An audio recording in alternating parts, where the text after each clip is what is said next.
Je ne crois pas au sort. C'est-à-dire, je ne crois pas que quelqu'un pose des charmes sous ma voiture pour me faire avoir des accidents d'auto. Je ne crois pas que mon ex-mari, qui n'était pas ex à l'époque, fasse mettre des charmes sous le lit conjugal pour me faire pas aller voir mon amant, des choses comme ça. Je ne le crois pas, mais en même temps, je crois que Nomé est tué. Et donc c'est ça qui est intéressant à propos de la croyance, c'est à quoi on est capable de croire, tout en ne croyant pas du tout à l'énoncé croire au sort.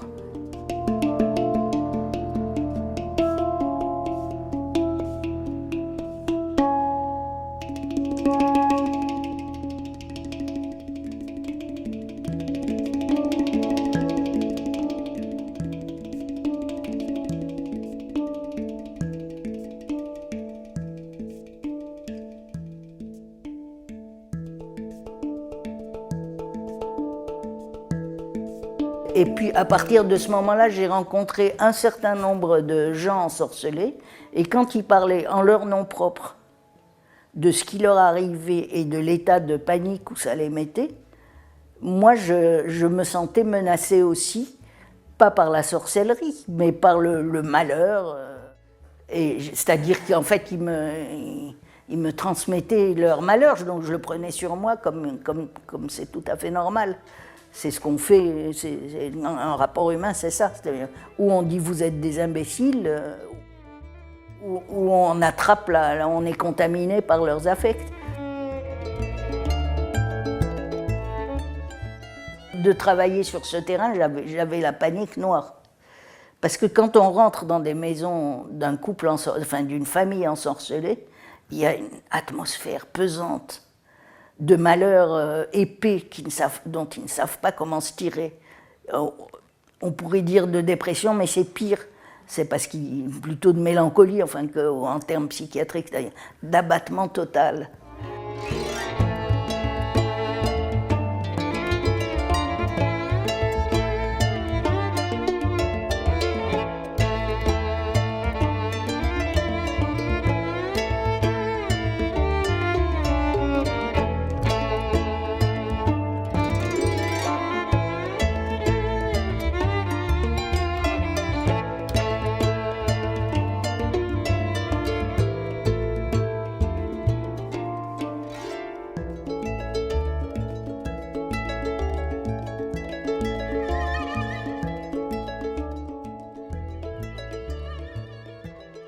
L'ethnologue Jeanne Favret-Sada est née en 1934 en Tunisie.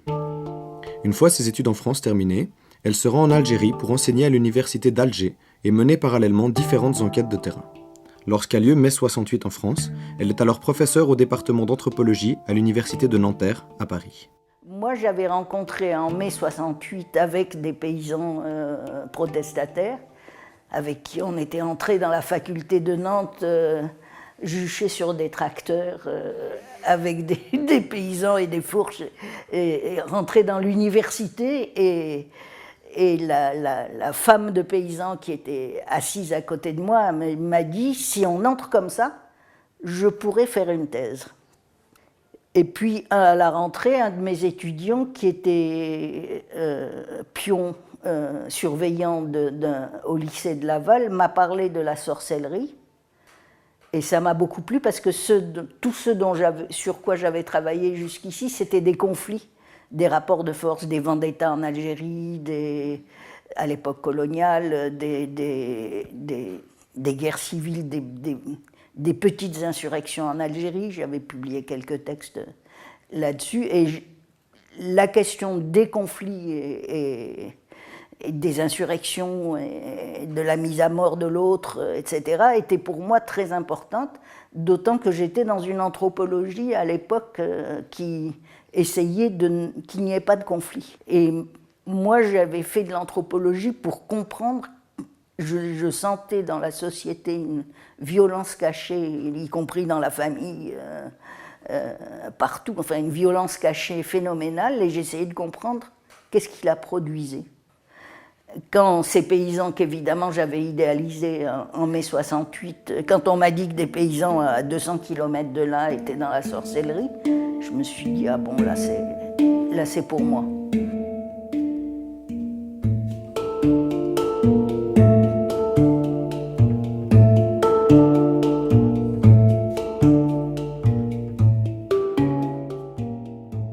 La sorcellerie, c'est une série de malheurs souvent biologiques, enfin souvent des maladies, des avortements de bêtes et d'humains,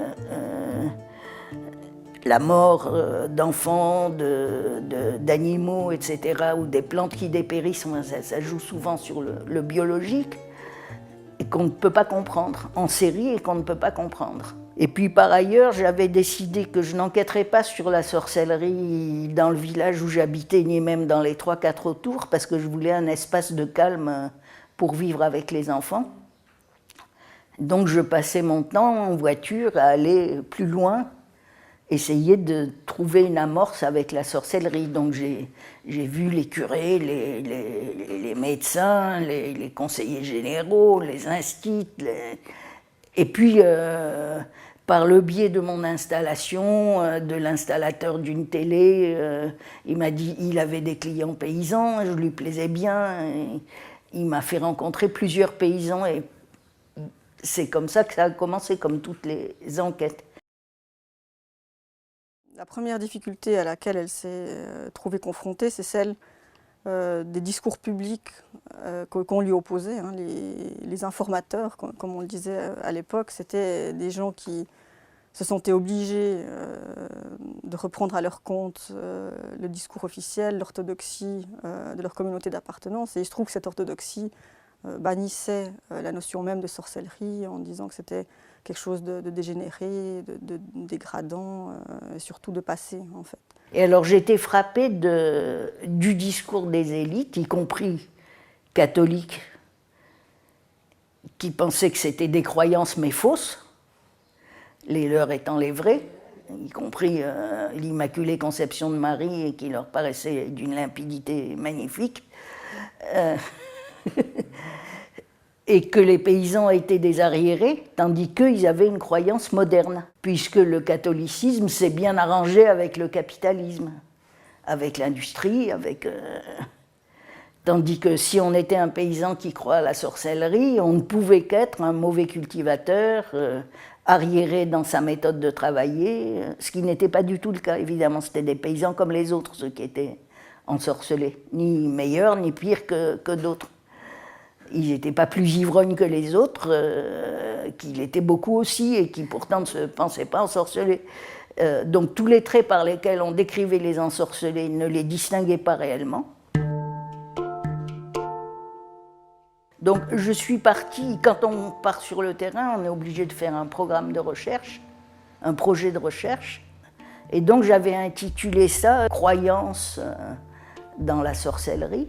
Et je me suis aperçue très vite, quand je suis arrivée sur le terrain, que le mot de croyance était une absurdité totale.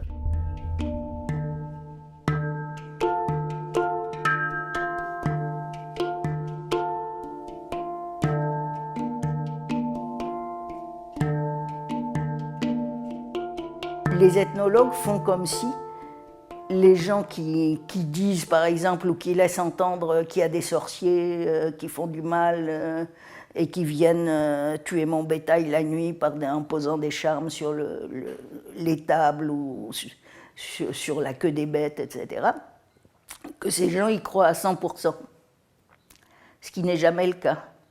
Et en plus, on se dispensait complètement de préciser comment on parle de ces choses-là. C'était décontextualisé de tout discours. C'était comme s'ils avaient, de même que les chrétiens, les catholiques sont censés croire à la virginité de Marie, par exemple, ou à l'Immaculée Conception de sa mère. Il y a une chose que probablement personne n'est capable de croire, enfin, sauf quatre allumés. C'est impossible de faire passer un truc pareil. À la rigueur, on peut croire que Jésus est monté au ciel, mais pas qu'il est assis à la droite du Père. Parce qu'il n'y a pas de gauche et de droite en principe là-haut. C'est un espace qui n'est pas organisé topographiquement, qui va redescendre et où il nous jugera tous. Il y a là-dedans des choses qu'évidemment, tous les catholiques que je voyais autour de moi, ils ne croyaient pas à tout à 100%. Et c'est la même chose, exactement la même chose pour les paysans.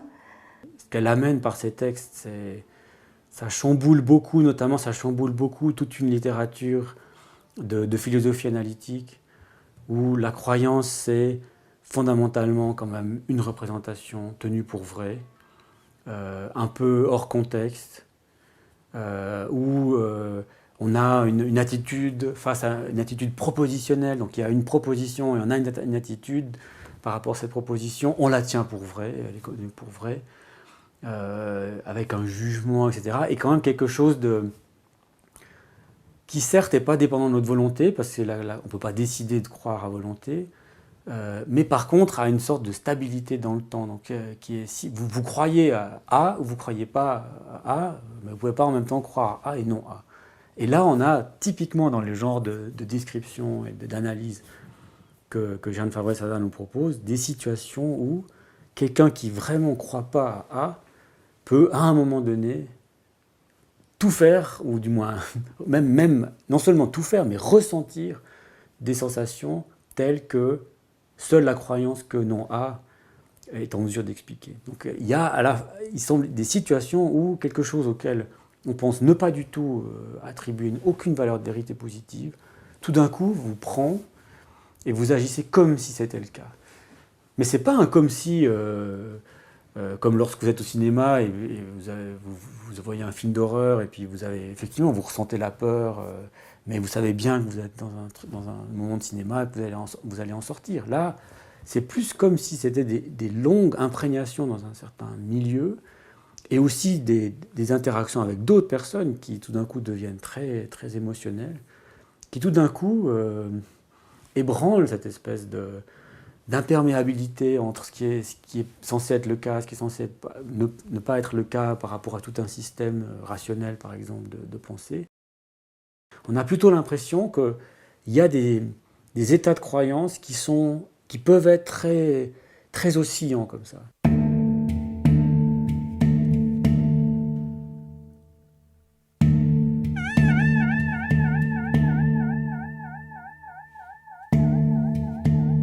Je dirais une des premières entrées de Jeanne Favret-Sada dans le système sorcellaire a été faite paradoxalement par le silence. En fait, elle raconte comment, après de multiples échecs de parler sur la sorcellerie, puisque justement on ne peut pas parler sur la sorcellerie, on peut que y être pris. Elle est à table avec une famille du bocage normand qui commence à lui raconter de quelle manière des voisins à eux ont été pris d'attaques de sorcellerie. Donc ils étaient pris dans des malheurs répétés. Un ami leur dit « il n'y en aurait pas par hasard qui te voudrait du mal », qui est l'entrée dans le discours de la sorcellerie, dans la possibilité de se croire ensorcelé sans être fou. Il faut que ce soit quelqu'un d'autre qui vienne vous le dire, pas vous qui le pensiez tout seul. Et celui-là, que j'appelle moi l'annonciateur, vous emmène à au désorceleur qui l'a sorti d'affaire. Ça s'est passé comme ça dans cette famille-là. Vient chez eux un désorceleur que j'ai bien connu par la suite, qui s'appelle Grippon, que j'ai appelé Grippon, qui avait toujours un corbeau sur l'épaule avec qui il discutait du cas des autres, ce qui lui permettait de s'abstraire de la situation et de développer quelque chose. Le désorceleur est venu pour effectuer tout un rituel et qui a permis d'atteindre en retour le sorcier. Et en fait, face à ce récit, Jeanne Favret-Sada va se taire. Moi, j'étais stupéfaite qu'on me raconte cette histoire, presque comme m'étant arrivé à moi, enfin, des gens qui se mettaient presque dans la situation où ça leur était arrivé à eux-mêmes, parce qu'ils en avaient parlé avec leurs voisins beaucoup. Et je ne sais pas quoi. Il y a un grand silence. La mère s'énerve et sort parce qu'elle n'était pas contente qu'il m'ait raconté ça, quoi. Elle donne un coup de pied dans un tas de bois, le chien se met à aboyer, mais aucun bruit. Et tout le monde attendait que je me prononce. Et moi, je phosphorais très très vite et je trouvais rien à dire, donc j'ai rien dit. Et pour eux, après coup, ils me l'ont dit ensuite, c'est le fait que j'ai rien dit. Si j'avais été le savant, le chercheur antipathique comme le médecin, le curé, etc., j'aurais dû ricaner et dire « mais arrêtez, il s'est passé autre chose, racontez-moi la vérité ». Et alors là, j'ai compris que, à part cet épisode-là, que c'était pas à moi de me définir, c'était de ne pas faire obstacle à qui puisse me définir comme un interlocuteur possible sur la sorcellerie. Donc j'ai dit, bon, ben, je les laisse conduire. Moi, je parle chaque fois que je peux de la sorcellerie avec des gens, en marquant que je méprise pas ça, que je reconnais qu'ils sont pris dans des malheurs répétés dont ils souffrent tout à fait. Et à part ça, je ne sais pas en quoi ça consiste, donc si je ne sais pas, je ferme ma gueule. Je ne fais pas le savant, l'imbécile, quoi.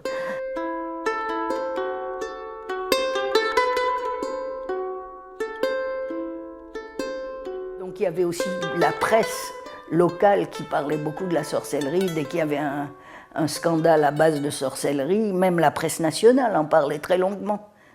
Et on parlait de l'arriération de ces paysans qui croient encore à des choses médiévales. Sauf qu'au médiéval, au Moyen-Âge, ils ne croyaient pas du tout la même chose. Et au XVIIe siècle non plus, et au XIXe siècle non plus. Bon. Mais comme je ne savais pas en quoi consistait la sorcellerie, je me suis dit, la première chose, c'est de ne pas les considérer comme des arriérés, parce que, à part ça, les paysans que je croisais tous les jours, avec qui mes enfants jouaient, ils avaient la télé, leurs enfants allaient à l'école, ils allaient au collège, ils avaient été à l'école agricole, ou ils avaient au lycée agricole, où ils avaient appris des nouvelles méthodes. Ils étaient aussi aptes à repérer les relations de causalité que vous et moi, donc ça me paraissait invraisemblable. Comme elle est confrontée sans cesse à ce discours public qui est réservé aux externes, si on veut, aux gens qui ne sont pas membres vraiment de la communauté qu'elle veut observer, elle doit dépasser cette étrangeté ou cette étrangéité première. Et ce que va faire Jeanne Favre-Sada, c'est traverser en fait ce mur objectivant qui séparait les enquêtés des enquêteurs, en quelque sorte, et leur donner véritablement une voix. Leur donner vraiment voix au chapitre, au sens littéral du terme. D'accepter l'idée que, puisque je vais chez eux et que c'est moi l'étrangère, c'est pas eux qui sont des autres, c'est moi qui suis une autre pour eux, d'accepter qu'ils m'enquêtent. D'accepter d'être soumise à leurs questions, ce qu'ils pensaient que j'étais, de ne pas aller au-delà de ce qu'ils pensaient que j'étais, d'avoir mon idée en tête sur ce que je voulais, pourquoi j'avais été me fourrer là, plutôt qu'ailleurs, mais que c'était eux qui avaient la maîtrise et de leur système de pensée et d'action, et de ce qu'ils accepteraient que j'y fasse. Et naturellement, ça passait par des progrès dans la recherche venant de ce que eux pensaient que j'étais à un certain moment, qui pouvaient me parler parce que ceci ou parce que cela. Et ça va tout à fait contre l'idée de la recherche où le chercheur doit contrôler les situations.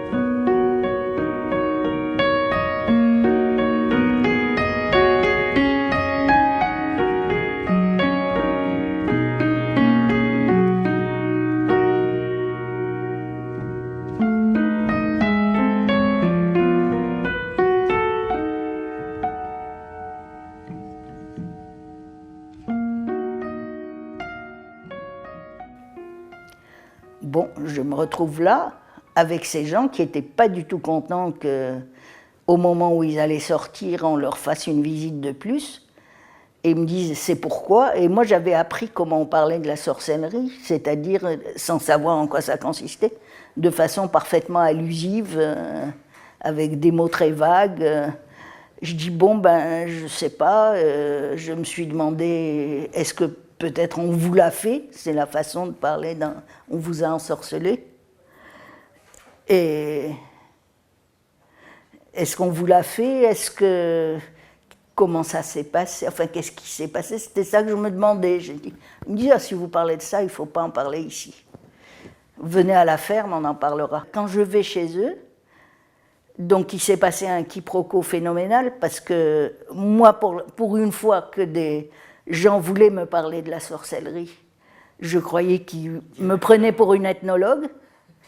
Donc c'est la seule fois où j'ai pris des notes comme une folle pendant qu'ils parlaient.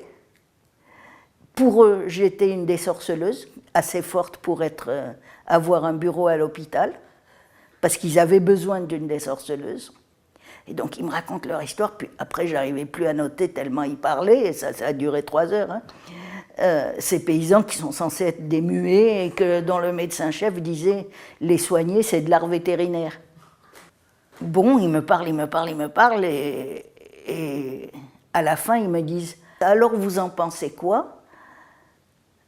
Et un peu affolé, en plus qu'il était tard, que j'avais des enfants petits, etc., je dis « Bon, je vous le dirai la prochaine fois. » Et il me donne un coq. Le symptôme principal de ce fermier, c'était qu'il n'avait jamais pu coucher avec sa femme depuis son mariage. Il me donne un coq. Je rentre à la maison, je dis tiens, il y a des ensorcelés qui m'ont donné une poule ou un poulet. Et mon fils, qui était un petit mâle qui se relevait juste d'une orchite, me dit non, c'est un coq. Donc je me dis bon, un type impuissant qui me donne un coq. Et après, quand je vais revoir ces babins, enfin ces gens que j'ai appelés babins dans mes livres, en fait j'ai relu mes notes juste avant, parce que je tenais un journal très développé sur ce qui se passait sur le terrain. Et au moment d'arriver chez eux, je me dis mais ils vont te demander de désorceler. C'était ça qu'ils te demandaient la dernière fois que tu n'avais pas compris. Mardi 3 février 1970. La trouille m'a clouée dans la voiture. Je n'avais qu'1 minute pour me déterminer. Impossible de reculer. Jean et Joséphine Babin se sont trop engagés. Impossible de me prétendre désorceleuse. L'unique possibilité serait de les écouter. Une espèce de psychothérapie. Je décide de leur dire que je guéris par les mots. Ils parlent et je prends tout sur moi à condition que ce soit Jean qui demande à guérir. Mais l'idée qu'ils voulaient encore me payer m'a révulsée. Donc, je ne croyais pas moi-même à ma proposition. J'étais en pleine confusion. Et donc c'était exactement ce qui s'est passé dès que je suis arrivée. Ils m'ont attaqué, ils m'ont dit alors vous nous le faites. J'ai dit eux, c'est-à-dire je ne le suis pas exactement, moi j'ai appris autre chose en ville. Donc je leur ai fait une version banalisée de la psychothérapie et qui ne demandait pas du tout. Et j'ai dit bon, mais il faudrait que je sois avec Jean tout seul. Et donc sa femme très vexée, parce qu'un désorcellement, ça se fait avec toute la famille. Elle dit bon, je vais aux vaches. Si c'est comme ça, je vais aux vaches. Et puis lui, il voulait absolument pas parler, ce que je comprends très bien. Donc ça part en quenouille. Et je suis rentrée chez moi avec un sentiment de ma stupidité incroyable, que j'avais pas compris ça, que je l'avais pas anticipé, et simplement parce que c'était la première fois que je le voyais fonctionner. Donc je prends des tas de notes et puis je les revois plus.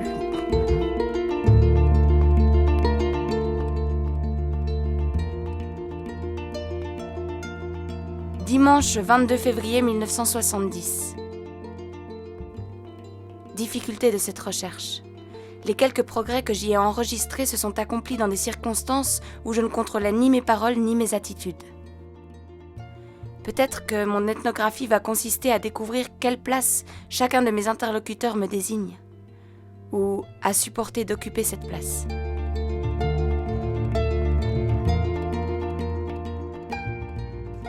Lundi 30 mars 1970.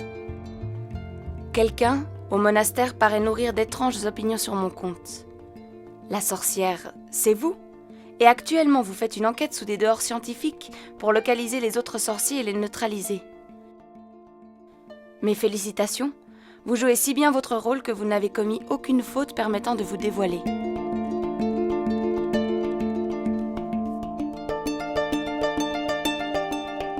Samedi 7 février 1970. Ces 2 semaines, j'ai complètement basculé, j'en prends peu à peu conscience. J'ai commencé comme n'importe quel ethnographe, en interrogeant les prêtres et les médecins. Me voilà de l'autre côté.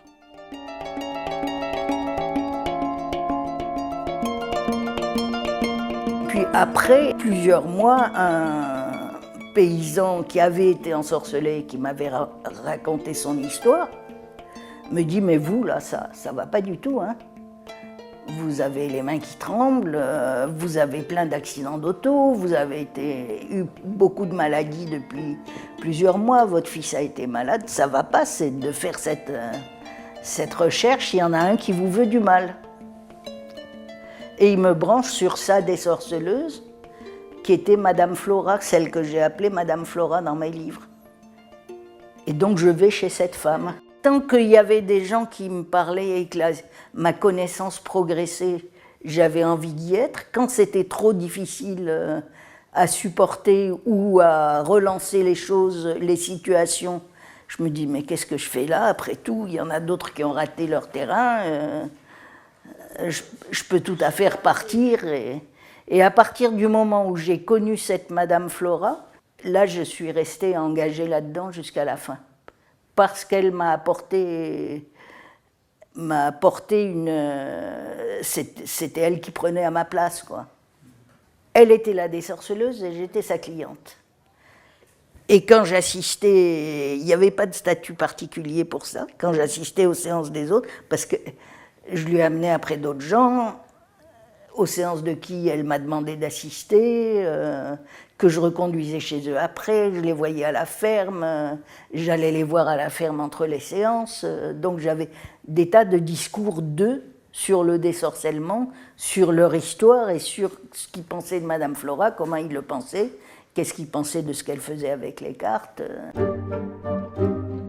Ce qui frappe tout de suite, quand on assiste aux séances, c'est leur caractère prodigieusement énergétique. Les ensorcelés arrivent confus, déprimés, abouliques. Dès la première séance, ils relèvent la tête. Bien que Madame Flora voit dans le jeu quantité de catastrophes, les consultants paraissent soulagés d'un grand poids. Maintenant, on sait où on en est, disent-ils en sortant. Mais on sait où on en est, c'était « vous serez bientôt mort si vous continuez à ne rien faire ». Ils ne savaient pas jusqu'où ça pouvait aller, elle leur disait « oui, ça peut aller jusqu'à la mort ». Et c'est pour bientôt.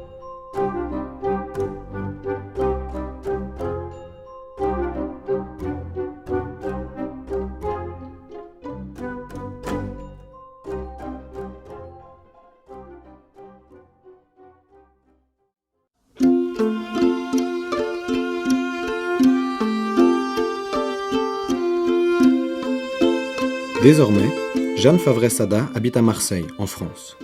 Dans le prolongement de son livre « Les mots, la mort, les sorts », paru en 1977, elle publie en 2009 l'ouvrage intitulé « Désorcelé ». Se basant sur les notes prises lorsqu'elle assistait aux séances de désorcellement chez Madame Flora, elle tire certaines conclusions de cette ethnographie des sorts commencée 40 ans auparavant. Et donc pour moi, ça a toujours été très clair que, quelle que soit sa culture, un ethnologue va sur le terrain pour apprendre quelque chose que par définition il ne sait pas. Sinon, ce n'était pas la peine d'y aller. Et là, c'est vraiment quelque chose qu'on ne sait pas fondamentalement. La sorcellerie, comment c'est fait, bien qu'il y ait eu des bouquins, je savais qu'ils n'en parlaient pas.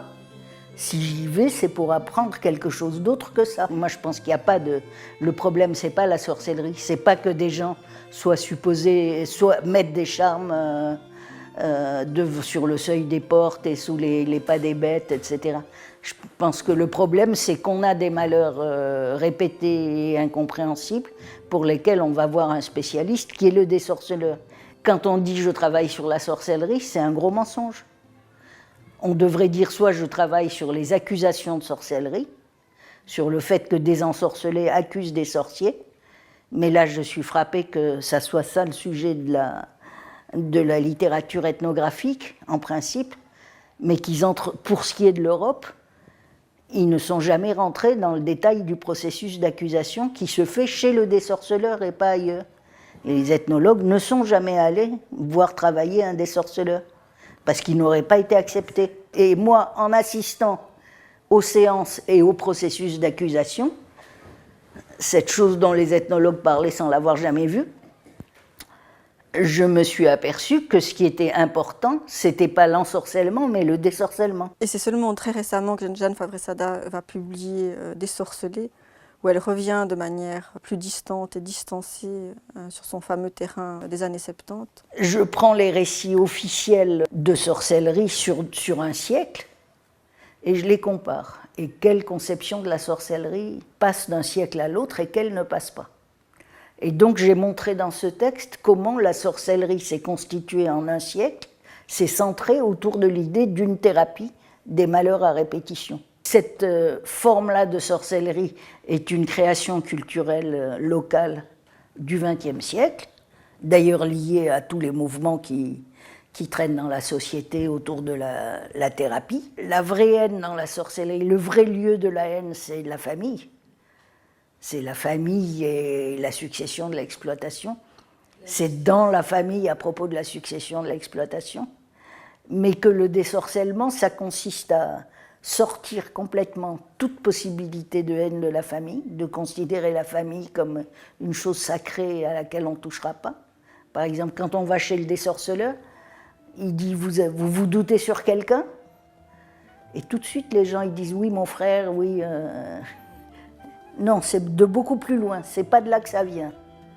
C'est plus loin que vous ne croyez. » Et donc, il détourne, le désorceleur, il détourne les soupçons du vrai lieu des conflits vraiment mortels, vraiment graves, vraiment fondés, etc. Et il le fait porter sur quelqu'un qui est à la fois quelqu'un qu'on connaît, qu'on aime bien, mais qu'on pourrait supporter de voir crever, quoi, de maudire.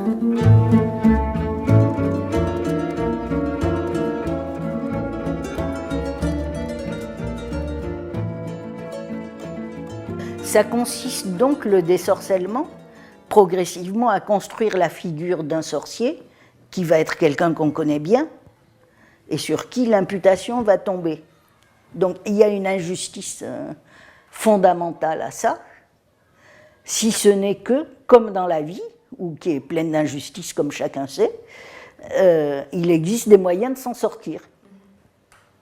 Donc celui qui a été accusé est toujours accusé à tort, et s'il ne le supporte pas, il peut toujours aller voir un désorceleur et dire « je subis des malheurs à répétition », etc.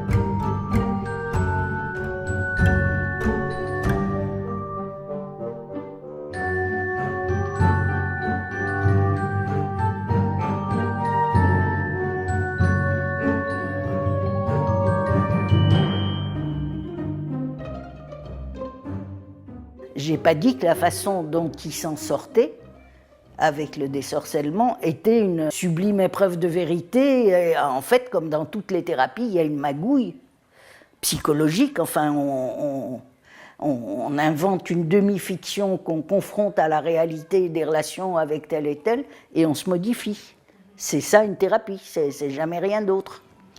Et donc ils avaient eux aussi de la duplicité comme tous les êtres humains, mais pas pour me tromper, pour se tromper eux-mêmes. Ils étaient eux-mêmes, comme tous les êtres parlants du monde, remplis de duplicité, qu'ils essayaient de s'en sortir avec les moyens des moyens de préférence inconscients, de préférence que personne n'entend vraiment, qui passent comme ça, comme une lettre à la poste et qu'on n'a pas le temps de s'interroger dessus. Et c'était ça que je devais rendre dans mon travail. Donc les troubles au sens de psychologie ou psychanalyse classique dont ils souffrent ne seront pas résolus par le désorcellement. Ce qui sera résolu, c'est la perte d'énergie dans laquelle ces troubles les mettent. Et après tout, qu'est-ce que demande le peuple? Je veux dire, tout le monde accepterait une thérapie qui produise ça.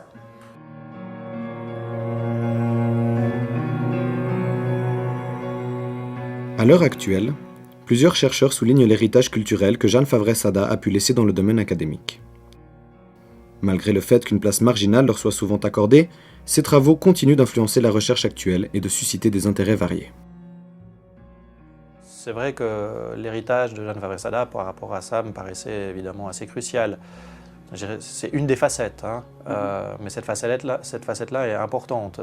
La place de la parole, l'effet de la parole, quelle puissance, quelle consistance a cette parole. C'est pour ça que je me suis intéressé aussi à l'inspiration en fait, des devins et comment elle est transformée en parole.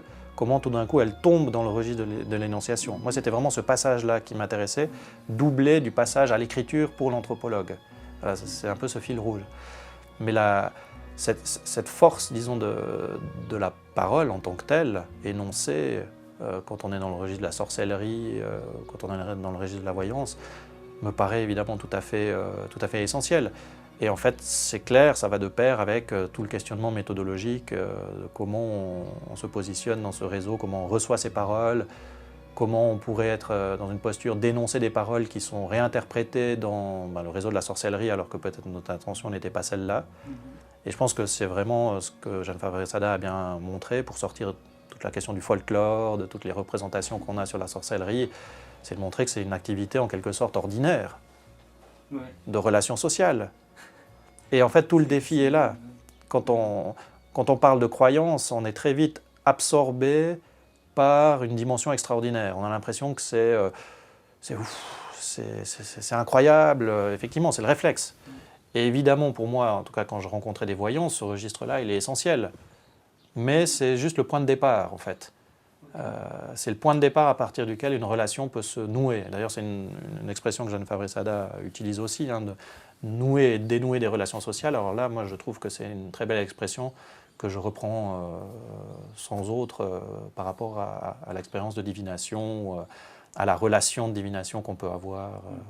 Et ce dénouement, ou le fait de dénouer des relations sociales passe par la parole.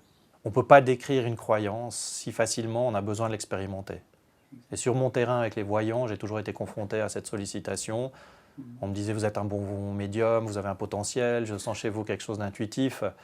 Donc, comment on fait face à ça? Comment on répond? Est-ce qu'on s'implique? Voilà, il y a toute une série d'enjeux là vraiment qui, pour moi, étaient très importants. C'est quelque chose qui m'a beaucoup obsédée durant toutes mes années de recherche. Et de quelle manière des individus ensemble peuvent conjointement faire advenir à l'existence des êtres inexistants comme les sorciers, mais aussi comme la nation, comme Dieu, etc. Et les maintenir à l'existence. Je pense qu'elle montre extrêmement bien qu'à la fois ces êtres inexistants, ils peuplent nos mondes sociaux, ils peuplent aussi nos mondes mentaux, mais ils n'existent pas de la même manière que les êtres tangibles qui nous entourent, comme cette table qui est devant moi, etc. Ils existent d'une autre manière. Et ce qu'elle arrive à montrer très bien, c'est de quelle manière ils peuvent exister, de quelle manière ils peuvent affecter, même si ils n'ont pas les mêmes traces. Le sujet lui-même est un sujet qui est un sujet un peu classique de l'anthropologie, la sorcellerie, mais qu'on a toujours été voir chez les autres, ou chez nous, mais dans un passé plus ou moins lointain. Et là, tout d'un coup, on était dans le monde contemporain et avec un objet qui appartient à un univers qui semblait être un autre univers. Donc c'est comme si tout d'un coup, l'anthropologie, cette démarche qui est tellement fondée sur l'altérité, l'approche de l'altérité, la compréhension de choses tellement différentes de ce qui pourrait nous arriver au quotidien, tout d'un coup, c'est comme si l'aventure était présente presque au coin de la rue, d'une certaine façon. Et donc, du coup, par rapport à une démarche un peu romantique de l'anthropologue qui part très loin, qui va visiter des pays extraordinaires, avec des climats tellement différents, des gens différents. Là, ça nous disait, et d'ailleurs ça a marqué, bon, il n'y a pas que Jeanne Favre-Sada qui a fait ça, mais ça a marqué une partie de l'anthropologie, du retour chez soi, avec ce regard anthropologique qu'on peut jeter sur tout, si on veut. Mais là, c'était paradoxal parce qu'on venait avec un objet classique et on le replaçait dans un contexte plus contemporain. Voilà, c'est une aventurière. Elle n'a pas eu à aller loin pour devenir une aventurière. Je pense que c'est ça le message. Une des choses que vraiment Jeanne Favre-Sada a apporté par rapport à l'anthropologie classique de l'époque, c'était vraiment une rupture par rapport à la tradition qui était la recherche de l'exotisme, et notamment dans des cultures dites traditionnelles, notamment extra-européennes. Et le geste quasi inaugural que va faire Jeanne Favre-Sada, c'est de chercher finalement le primitif dans les sociétés dites évoluées ou dites occidentales. Alors ça, ce serait une description qu'elle n'endosserait certainement pas maintenant, parce qu'après, il y a eu une seconde étape, et je pense que c'est la plus importante, c'est la recherche de l'universel. En tout cas, comme je le lis moi, il me semble que Jeanne Favre-Sada, elle est intéressée essentiellement par l'universel, c'est-à-dire que par-delà les particularités culturelles, les exotismes, il y a des universaux, et notamment toutes ces réflexions sur les forces sociales, sur le rééquilibrage de forces, sur aussi, comme elle le dit très bien, les petits trucs dégoûtants qui font tourner les sociétés, c'est des universaux en fait. Et donc la grande rupture qu'elle va faire, et qui me semble la plus importante, c'est de réhabiliter une forme d'universalité, qui était déjà le fait d'anthropologues comme Claude Lévi-Strauss, mais l'idée que cet universel était moins dans des structures logiques comme Claude Lévi-Strauss, mais plutôt dans des manières de faire et des manières d'être affecté par certains phénomènes. Et donc, il me semble que son anthropologie, c'est une anthropologie non pas justement de recherche d'exotisme, mais plutôt de réduction de l'altérité, de montrer que cette altérité apparente, en fait, elle cache des formes génériques d'êtres humains. Il y a ce système local de la sorcellerie dans le bocage, qui est fabriqué comme je l'ai raconté, et comme je l'ai vu fonctionner, et au-delà, il y a quelque chose d'universel que tous les êtres humains ont à résoudre, et que, par exemple, le livre de François Flahault sur les contes populaires montre très bien comment, avant même l'existence de l'écriture, il y avait des récits de ce genre partout, c'est-à-dire qu'on retrouve les mêmes récits en Europe, au Vietnam, en Yougoslavie, avec d'autres personnages, mais toujours le même scénario. Et ça, c'est un travail concernant la vie sociale en général, que toutes les sociétés ont à assumer, qu'elles assument avec exactement les mêmes schémas, et dans lequel elles enseignent à leurs membres, adultes et enfants, parce que les contes populaires étaient faits aussi pour les adultes pendant extrêmement longtemps, comment on peut vivre ensemble, comment des individus différents, avec des intérêts différents, des besoins différents, des goûts différents, peuvent néanmoins vivre ensemble. Qu'est-ce qu'on doit accepter pour qu'il y ait du lien social ? Qu'est-ce que c'est que en somme, ça tourne autour de la règle de réciprocité, d'accepter au moins un certain degré de réciprocité, qui n'est pas prévu dans la sorcellerie, justement, puisque chacun essaye d'éliminer l'autre purement et simplement. Et le désorcellement permet de faire coexister des êtres.